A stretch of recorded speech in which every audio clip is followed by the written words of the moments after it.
ফোনের সামনে যদি এরকমই খুব সুন্দর যদি ঘরেতে বানানো ধোকার রেসিপি যায় একবার হলেও দেখবেন, কেউ টেনে দেবেন না। দোকান থেকে কিনে এনে না বানিয়ে এরকমই ঘরেতে বানিয়ে নেবেন। অনেক টিপস রয়েছে, পুরো ভিডিওটা দেখবেন, দেখলে বুঝতে পারবেন যে আমি কিভাবে বানিয়েছি। কেউ স্কিপ করে যাবেন না, গেলে বুঝতে পারবেন না আমি কিভাবে বানিয়েছি। বাড়ির সবাই খেতে পছন্দ করবে একবার বানালে। রুটির সাথে, ভাতের সাথে, পরোটার সাথে, সব সাথে খাওয়া যাবে। খেতে কিন্তু অনেক স্বাদ হয়। পুরো ভিডিওটা দেখার অনুরোধ রইল। আর বন্ধুরা, আমি রাখি রান্নাঘরে নতুন একটা পর্ব দেখার জন্য সকল বন্ধুকে জানাই ধন্যবাদ। আজ আমি আপনাদের সাথে শেয়ার করব খুব সুন্দর একটা রেসিপি।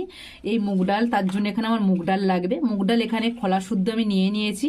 আর এই মুগ ডালটা কিন্তু আমি 3 ঘন্টার মতন ভিজিয়ে দিয়েছি। 3 ঘন্টা পরে দেখছি এরকমই একদম ভিজে একদম সব ফুলে উঠেছে। 3 ঘন্টা রাখলে খুব সুন্দর ফুলে যাবে ডালগুলো। একটা গামলা নিয়ে নিয়েছি, গামলার মধ্যে একটা ছিদ্র করা থালা নিয়ে নেব। আমি এই ডালগুলো থেকে কলা বার করব। কিভাবে কলা বার করে ডালে থেকে খুব সহজভাবে আপনাদের আমি দেখাবো, খুব সুন্দরভাবে শেয়ার করব। পুরো ভিডিওটা দেখবেন।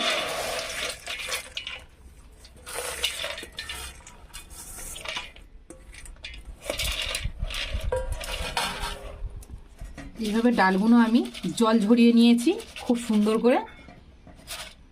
এবার এখানটায় আমি একটা সুতির কাপড় এই ডালের মধ্যে আমি ঢাকা দিয়ে দেবো।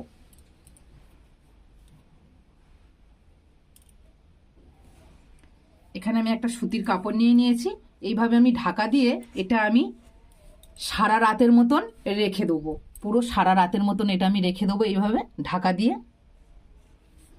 সারা রাত যদি এইভাবে আমি ঢাকা দিয়ে রেখে দিই, তারপর দিন সকালবেলা খুলে দেখবো খুব সুন্দর কিন্তু কলা বেরিয়ে গিয়েছে।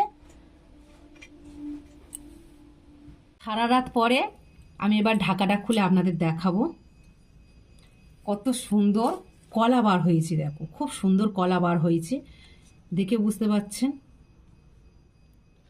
একটা রাত রেখে দিয়েছি, কত সুন্দর কলা বার হয়েছে। আপনারা যদি এর থেকে বেশি কলা বার করতে চান তাহলে সারা দিন আর একটা রাত একটা দিন রেখে দেবেন, তাহলে খুব সুন্দর এর থেকে আরও বেশি কলা বেরিয়ে যাবে। খুব সুন্দর কলা বেরোবে। আমার এরকমই কলা বেরোনো লাগবে, তাই এর থেকে আমি আর বেশি বের করলাম না। খুব সুন্দর হয়েছে। এই কলা বার করানো ডালে কিন্তু,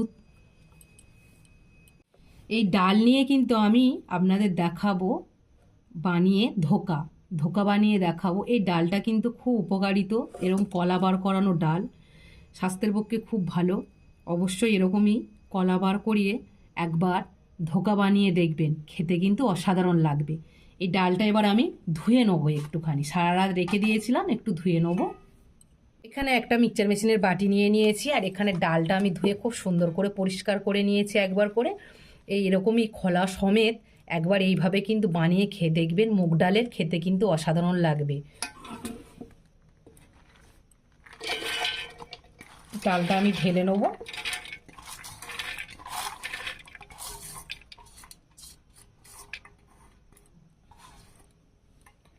ডালটা আমি ঢেলে নিয়েছি। এখানে আমি 6টা মতন কাঁচা লঙ্কা দিয়ে দেবো, আর দিয়ে দেবো এখানে আদা কুচে নিয়েছি। এখানে দিয়ে দেবো অল্প করে লবণ দিয়ে এটা আমি ভালো করে পেস্ট করে নিয়ে আসবো। একটু শুকনো শুকনো করে পেস্ট করব। পেস্ট করার সময় যদি জল প্রয়োজন পড়ে তবে এখানে আপনারা একটুখানি দিতে পারেন, আর যদি না প্রয়োজন পড়ে তাহলে শুকনোভাবে পেস্ট করে নিয়ে আসবে। এখানে ডালটা কিন্তু আমি খুব সুন্দর করে পেস্ট করে নিয়েছি। এরমভাবে খুব সুন্দর করে কিন্তু ডালটা পেস্ট করতে হবে। আমি একটা কড়া বসিয়ে দিয়েছি, গ্যাসও জেলে দিয়েছি। এখানে দেবো সাদা তেল অল্প করে, এখানে অল্প করে সাদা তেল দিলাম। গরম হয়ে গেলে এখানে দেবো মৌরি, কালো জিরে, দেবো হিং। কিছু এইভাবে নেড়ে চেড়ে নিয়ে এখানে দিয়ে দেবো ডালটা।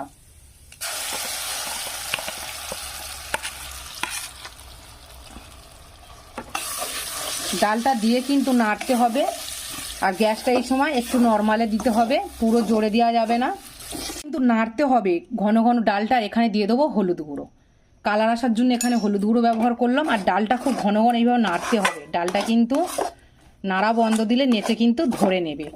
আর এটা মিডিয়াম আঁচে দিয়ে এটা রেডি করতে হবে। কড়াই থেকে ডোটা দেখে বুঝতে পারছেন একদম খুব সুন্দর উঠে এসেছে। খুব সুন্দরভাবে একদম কড়াই থেকে একদম একটা মানে ইয়ে পাকিয়ে গেছে, যেরকম আমরা আঠা মাখাই সেইভাবে একটা দোলা পাকিয়ে গেছে। এবার এই সময় গরম গরম অবস্থায় নিয়ে রেডি করতে, যে থালার মধ্যে বসাবো সেই থালার মধ্যে আমি একটু সাদা তেল মাখিয়ে নিয়েছি। সাদা তেল মাখিয়ে নিতে হবে। আর এখানে গরম অবস্থায় কিন্তু এটা সেট করতে হবে। একটা চামচ দিয়ে হোক বা যে কোনো গ্লাস বা বাটি পিছন দিয়ে এইভাবে এটা কিন্তু ভালো করে গরম অবস্থায় কিন্তু এইভাবে বসিয়ে নিতে হবে ভালোভাবে। খুব সুন্দর করে কিন্তু এখানে আমি বসিয়ে নিয়েছি, গরম অবস্থায় কিন্তু বসাতে হবে। এইভাবে চামচ দিয়ে আমি খুব সুন্দর করে বসিয়ে নিয়েছি, গরম অবস্থায় বসালে কিন্তু এটা খুব সুন্দর বসে যাবে। পুরো একদম রেডি করে নিয়েছি। এবার এটা আমি পুরো ঠান্ডা করে নেবো, পুরো ঠান্ডা করে নিয়ে এটা কাটতে হবে। এখানে আমি একটা বাটি নিয়ে নিয়েছি আর বাটির মধ্যে নিয়ে নেবো কাজু। এখানে একটা মশলা আমি বানিয়ে নেবো, এবার ওটা এখন ঠান্ডা হোক। এখানে নিয়ে নেবো আদা, এখানে নিয়ে নেবো 1 চামচের মতন পোস্ত। এবার এখানে দিয়ে দেবো কেটে রাখা টমেটো। এখানে নেবো 5টা কাঁচা লঙ্কা পেস্ট করে নেবো। এখানে কিন্তু আমি খুব সুন্দর করে ঠান্ডা করে নিয়েছি। এবার এটা কেটে নেবো। এখানে একটা ছুরি নিয়ে নিয়েছি, আমি এটা এইভাবে কেটে নেবো।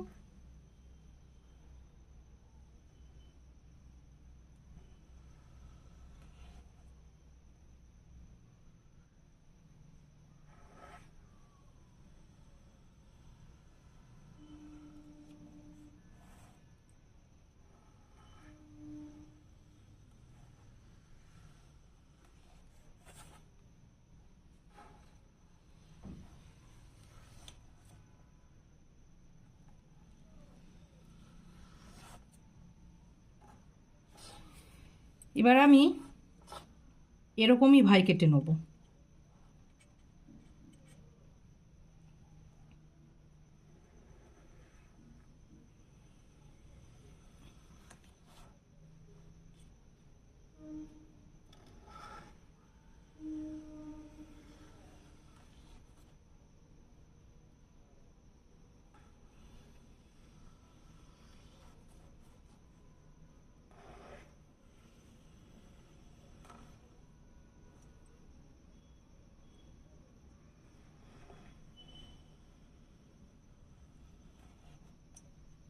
খুব সুন্দর করে কেটে নিয়েছি, সুন্দর লাগছে না? সব বরপিস শেপে তুলে নিয়েছি একদম।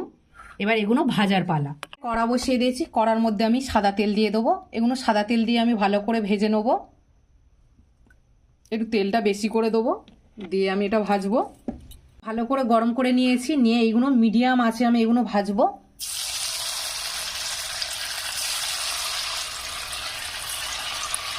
দিয়ে দিয়েছি, এখানে পিঠ হয়ে গেছে, আর এক পিঠ এইভাবে উল্টে দেবো। এইভাবে খুব সুন্দর করে কিন্তু আমি লাল লাল করে ভেজে নেবো, সব লাল লাল করে। আপনারা আপনাদের পছন্দভাবে ভেজে নেবেন, কেউ যদি লাল করে না ভাজতে পারেন একটু কালার কম রাখবেন। আমি এইভাবে কিন্তু খুব সুন্দর লাল লাল করে ভেজে নিয়েছি। এবার এগুলো আমি তুলে নেবো। এইভাবে আমি সব ভেজে রেডি করে, এই যে আমি রেডি করে নিয়েছি। এবার এখানে দেবো সর্ষের তেল। আমি কিন্তু সব কিছু কিন্তু সাদা তেলে ভেজেছি, সাদা তেলে সব কিছু করেছি। আর সর্ষের তেলে এই রান্নাটাই করব, তাহলে স্বাদটা কিন্তু খুব সুন্দর আসবে। সব কিছু পুরো সর্ষের তেলে দিয়ে না করলে চলে যাবে, কিন্তু রান্নাটা করার সময় একটু সর্ষের তেল দেবেন, খেতে কিন্তু ভালো লাগবে। এখানে দিয়ে দেবো গোটা গরম মশলা, লবঙ্গ, এলাচ আর দারচিনি দিয়ে দিয়েছি। এখানে তেজপাতা একটা শুকনো লঙ্কা দিয়ে দেবো। যে মশলাটা আমি রেডি করে রেখেছিলাম দিয়ে দেবো। মশলার বাটিটা ধুয়ে জল দিয়ে দেবো। স্বাদ মতন চিনি, চিনিটা দিলে খেতে ভালো লাগবে, স্বাদটা খুব সুন্দর আসবে। এবার এই মশলাটা কিন্তু খুব ভালো করে আমি কষাবো। সময় গ্যাসটা কিন্তু একটু নর্মালে রেখে এই মশলাটা ভালো করে কষিয়ে নিতে হবে। দেবো জিরে গুঁড়ো, দিয়ে এটা ভালো করে, মশলাটাই কিন্তু খুব সুন্দর একটা কালার এসেছে। এখনো কিন্তু আমি হলুদ গুঁড়ো ব্যবহার করিনি, কত সুন্দর একটা কালার এসেছে। এখানে দেবো অল্প করে হলুদ গুঁড়ো, স্বাদ মতন লবণ। কিন্তু আমি খুব সুন্দর কষে নিয়েছি, আর মশলা থেকে কিন্তু খুব সুন্দর তেলও ছেড়ে দিয়েছে। এরকমই যদি ওপরে দেখবেন যদি তেল ছেড়ে দেয়, তাহলে জানবেন মশলাটা কিন্তু খুব সুন্দর কষা হয়েছে। এখানে দিয়ে দেবো জল। মশলাটা কিন্তু ভালো করে কষলে কিন্তু তরকারিটা কিন্তু খুব সুন্দর হবে। এখানে জল দিয়ে দিয়েছি, গ্যাসটা জোরে দিয়ে ঝোলটা ভালো করে ফুটিয়ে, ঝোলটা খুব সুন্দরভাবে ফুটে গেছে। এবার এখানে আমি দিয়ে দেবো 1 চামচ ঘি। এই সময় 1 চামচ ঘি আমি এখানে দিয়ে দিলাম। দেবো অল্প করে গরম মশলা, অল্প করে গরম মশলা দিয়ে দিয়েছি। এবার এটা ভালো করে আমি নেড়ে নেবো। এখানে কিন্তু ঝোলটা খুব সুন্দরভাবে আমার রেডি হয়ে গেছে। এবার এখানে আমি 1 চামচ ধোকাগুলো দিয়ে দেবো। ধোকাগুলো দেওয়ার পরে যদি ঘি গরম মশলা দেওয়া যায়, দিয়ে কিন্তু নাড়তে হবে, তখন ধোকাগুলো যদি ভেঙে যায়, তাই এখানে আমি আগে থাকতে দিয়ে দিলাম। ভেজে রাখা সব ধোকাগুলো দিয়ে দিলাম। এবার ভালো করে এটা ফুটিয়ে নেব। এটা কিন্তু ভালো করে আমি ফুটিয়ে নিয়েছি। এবার আপনাদের একটু নেড়ে দেখাবো। প্রতিটা ধোকা কিন্তু একদম গোটা রয়েছে, একটাও কিন্তু ভেঙে যায়নি, খুব সুন্দর গোটা রয়েছে। এবার এটা আমি লাবিয়ে নেব। পুরো রেডি। এখানে ধোকার তরকারি পুরো রেডি, দেখে বুঝতে পারছেন সব ধোকা কিন্তু এখানে গোটা রয়েছে। সব ধোকাগুলো খুব সুন্দর হয়েছে, আর পুরো একদম সব গোটা রয়েছে, একটাও ভেঙে যায়নি। একবার হলেও এইভাবে বানাবেন, বানালে কিন্তু খেতে অসাধারণ লাগবে। আর আমি যেভাবে বানিয়েছি সেভাবে একটু বানানোর চেষ্টা করবেন, দেখবেন অসাধারণ খেতে লাগবে। ভালো লাগলে বন্ধু বান্ধব সবার সাথে শেয়ার করবেন, তাদেরও দেখার সুযোগ করে দেবেন। পারলে একটা লাইক করবেন, কমেন্ট করতে কেউ ভুলবেন না। আমার চ্যানেলটাকে সাবস্ক্রাইব করে নেবেন, আপনাদের কাছে অনুরোধ করে বলছি। পাশে থাকা বেল বাটনটা অন করে রাখবেন, নতুন নতুন ভিডিও ছাড়ার সঙ্গে সঙ্গে সবার আগে আপনাদের কাছে পৌঁছাবে। আপনারা সবাই ভালো থাকবেন, সুস্থ থাকবেন, আমার পাশে থাকবেন।